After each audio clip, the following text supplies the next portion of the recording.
estamos nesse nosso último vídeo e a gente está falando sobre intimidade através da oração. Nós começamos falando sobre Jesus ter um estilo de vida de oração, sobre a comunhão do Espírito, a profunda amizade do Espírito. E nós começamos nesse nosso fundamento de que a nossa vida de oração precisa de pelo menos 2 ingredientes necessários, básicos, que é a palavra viva como fundamento e a direção do Espírito, sempre com a direção do Espírito. E hoje eu quero mostrar para você, no tabernáculo de Moisés, como nós falamos no início do vídeo passado, como isso interage com o tabernáculo de Moisés. E você sabe que o tabernáculo de Moisés tinha 3 divisões: átrio, santo lugar e santíssimo lugar, ou santo dos santos. E no átrio você tinha o altar de sacrifício, a bacia de bronze. No santo lugar você tinha o candelabro, você tinha a mesa de pães e você tinha o altar de incenso.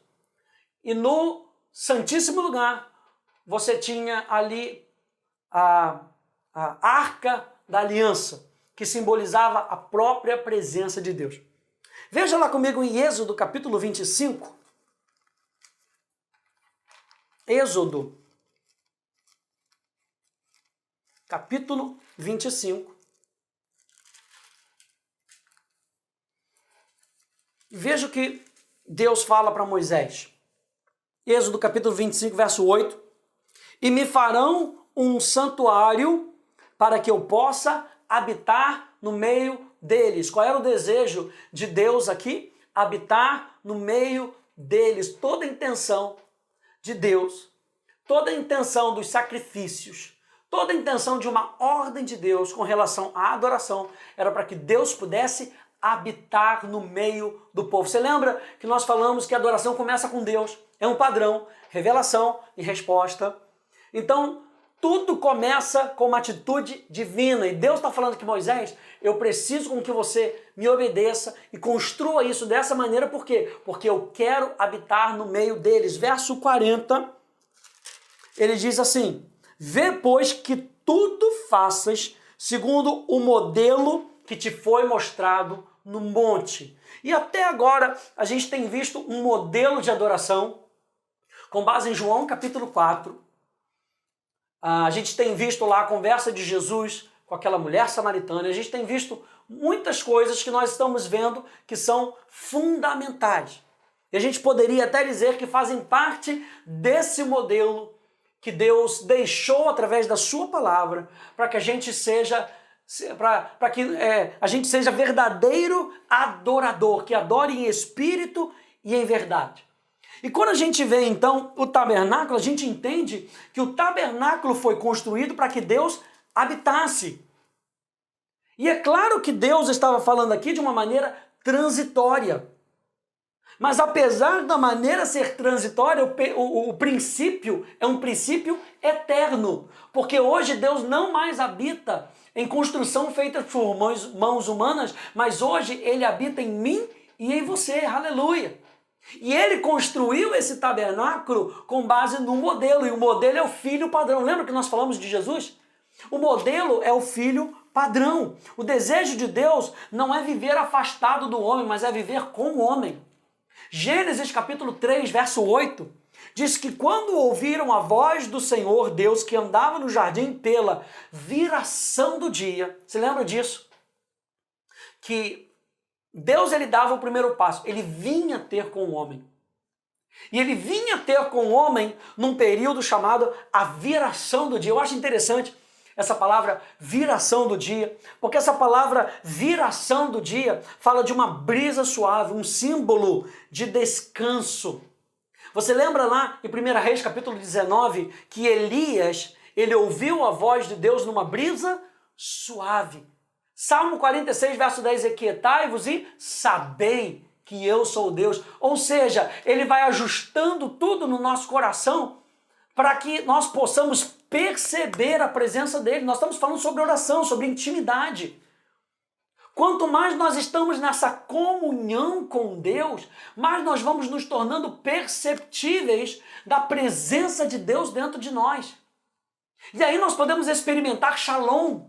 E shalom pode significar ordem no meio do caos. Pode ser que tudo esteja um caos ao nosso redor, mas nós sabemos que dentro de nós parece que tem uma brisa suave. Deus está falando conosco. E aí nós percebemos que Deus está aqui. Aleluia!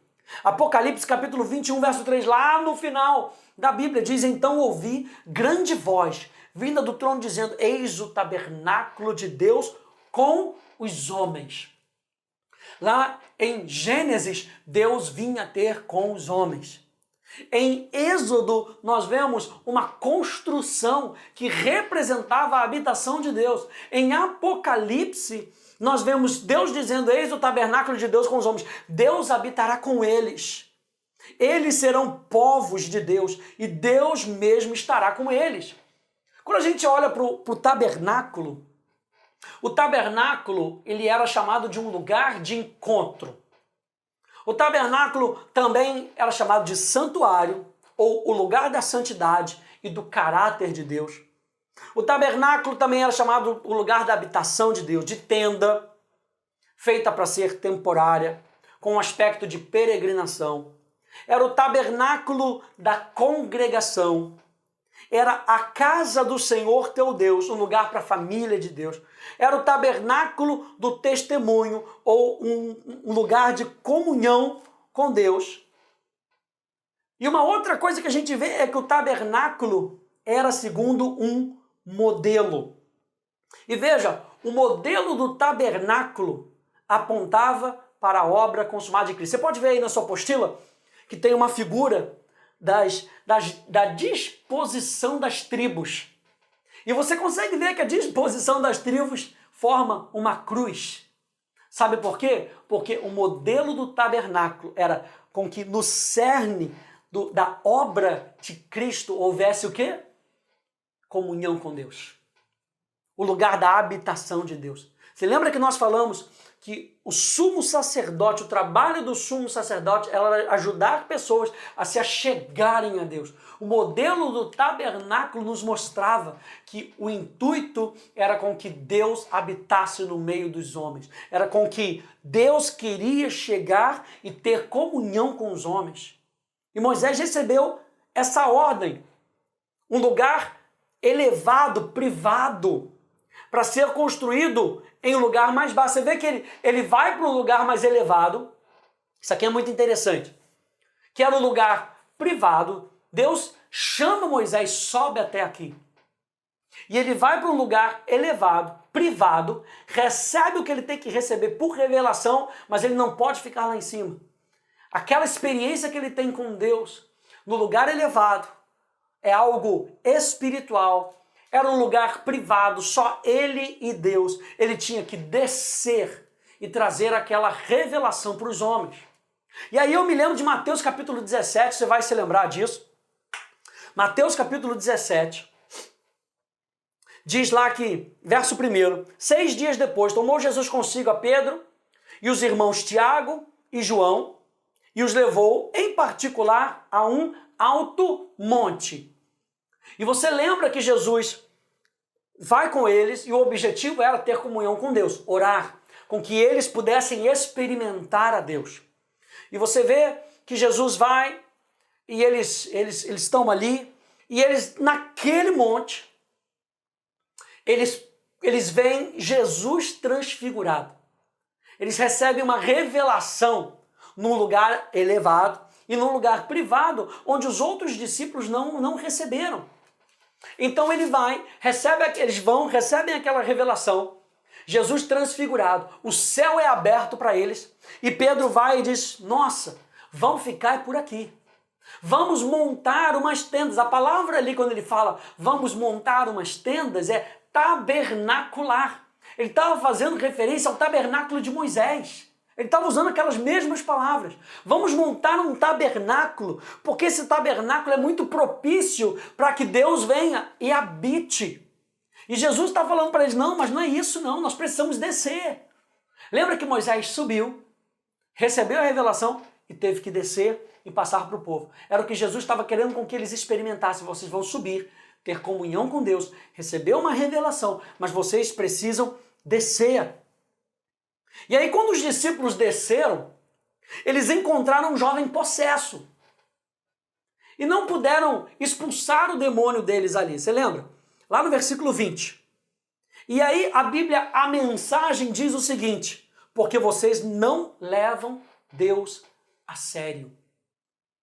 Porque a experiência que eles tiveram lá em cima, eles tinham que ter guardado aquela experiência, e aquela experiência serviria como fundamento para aquilo que eles deveriam agir no pé da montanha. Então veja, experiências de cume da montanha, revelações de cume da montanha devem servir de fundamentos quando você chegar no pé da montanha, quando você tiver que servir outras pessoas. E aí o verso 21 então diz: mas essa casta não se espelhe, senão por meio de oração e de jejum.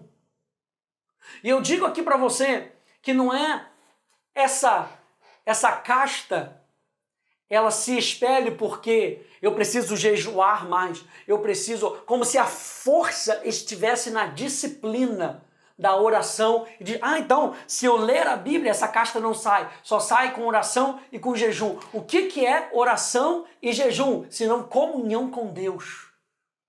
É isso que Jesus está falando.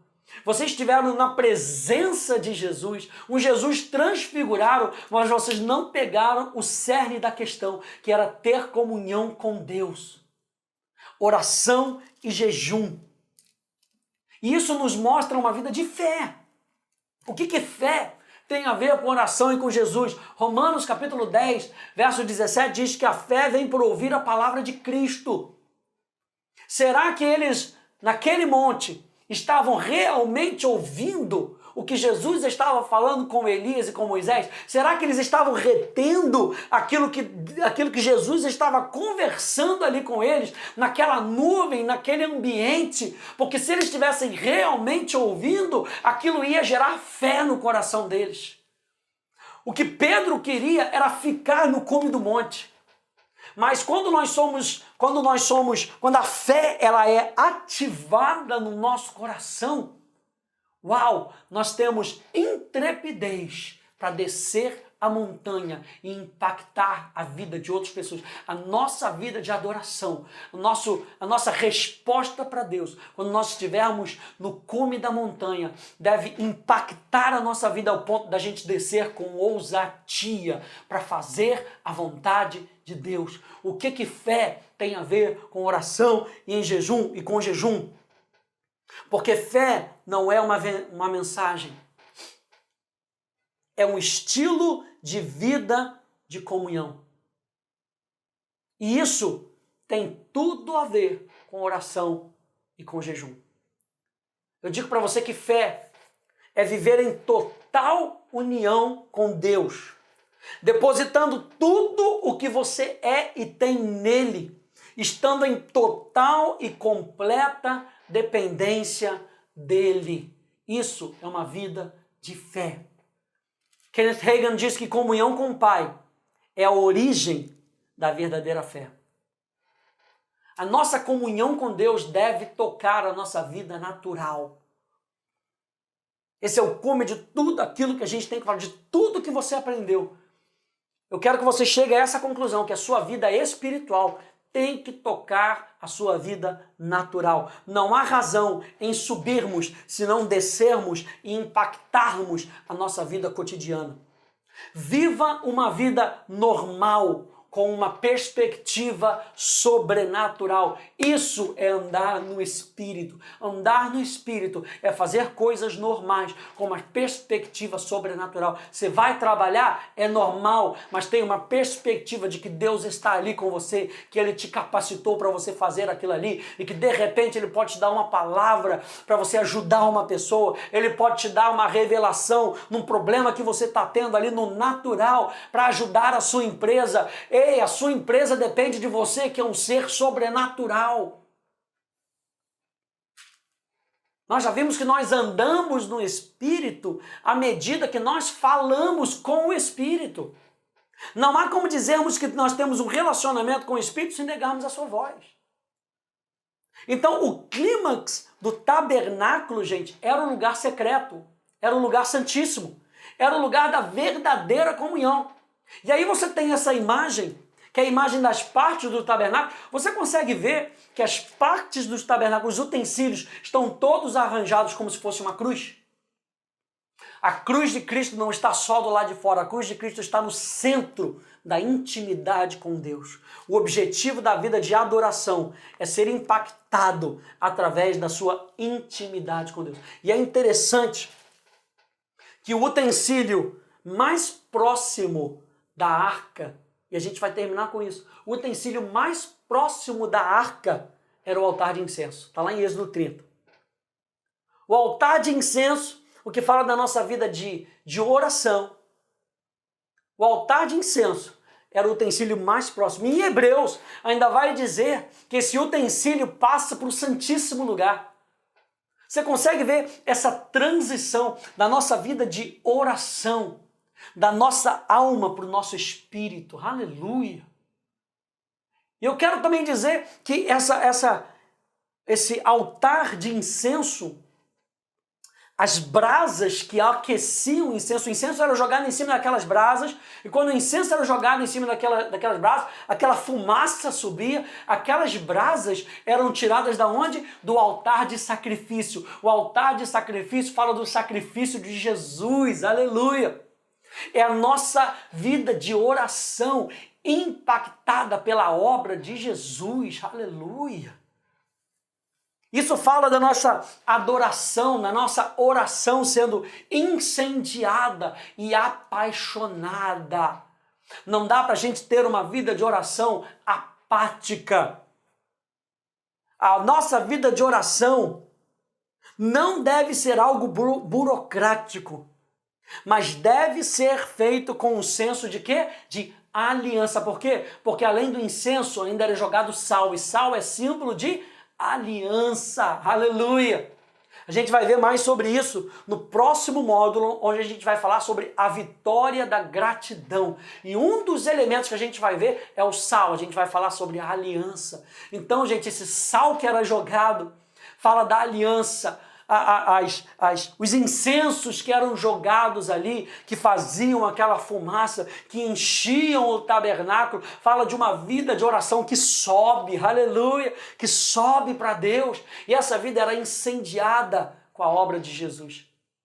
Então pega isso tudo que você ouviu aqui, nesse curso, em todas essas aulas, em todos esses vídeos. Se você quiser dar uma revisada, porque eu sei que o Espírito Santo falou muito com você. Se prepare para o próximo, porque ainda existe mais para Deus falar com você, para Deus te instruir, para Deus te fazer você ir para o próximo nível na sua adoração, tá bom? Foi um prazer a gente poder estar aqui junto em todos esses vídeos. Eu fui abençoado, eu sei que você tem sido abençoado. Então, passa esse vídeo aí para as outras pessoas, para que eles também possam ser influenciados, tá bom? Que Deus te abençoe, no nome de Jesus.